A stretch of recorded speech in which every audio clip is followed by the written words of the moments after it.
to have a mentality of passing the baton.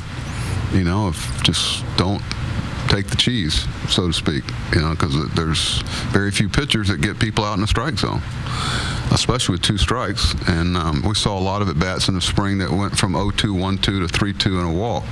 So you don't necessarily have to walk to gain something from it. There are certain times when I've seen a guy have an 8-pitch, 9-pitch at-bat and make an out, but he won that at-bat.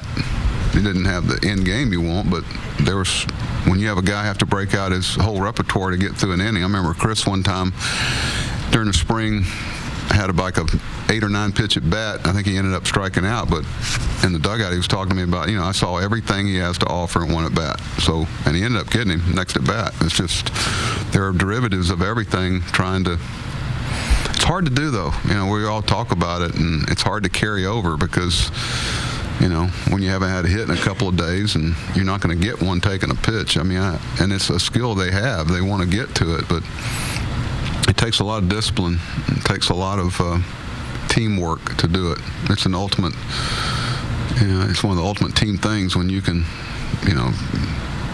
pass on something that you shouldn't be swinging at and you end up with a walk and 0 for 3. And it's tough because these guys are hitters. They've hit their whole life, everybody on both teams, so it's tough to go there. But I think it's becoming something that I think everybody knows you have to be good at in order to get where you want to go.